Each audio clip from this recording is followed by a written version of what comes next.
Mr. Philby, you were asked to resign yourself from the Foreign Office a few months after Burgess and McLean disappeared, and Mr. McMillan has said that you had communist associations. Is that why you were asked to resign? I was asked to resign from the Foreign Office because of an imprudent association with Burgess, and as a result of his disappearance.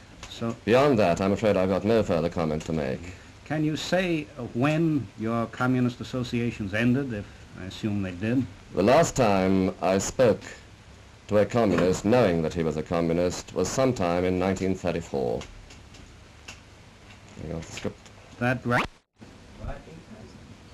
Mr. Philby, you were asked to resign yourself from the Foreign Office a few months after Burgess and McLean disappeared, and the Foreign Secretary has said that in the past you had communist associations. Is that why you were asked to resign? I was asked to resign because of an imprudent association. That was your association with Burgess? Correct. What about these alleged communist associations? Can you say anything about them? The last time I spoke to a communist, knowing him to be a communist, was sometime in 1934. That rather implies that you have also spoken to communists unknowingly and you now know about it.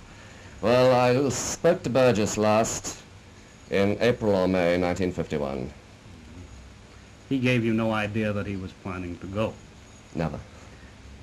Would you still regard Burgess, who lived with you for a while in Washington, would you still regard him as a friend of yours? How do you feel about him now? I consider his action deplorable. On the subject of friendship, I prefer to say as little as possible because it's very complicated.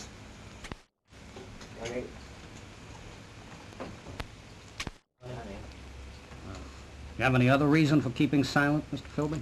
I have. The efficiency of our security services can only be impaired if their organizations and techniques are discussed in public. I'd like to ask you one more question, Mr. Philby. The Foreign Office asked you to resign because of your imprudent association, as you called it, with Burgess. Do you think that was fair? I understood perfectly well their reasons for doing so.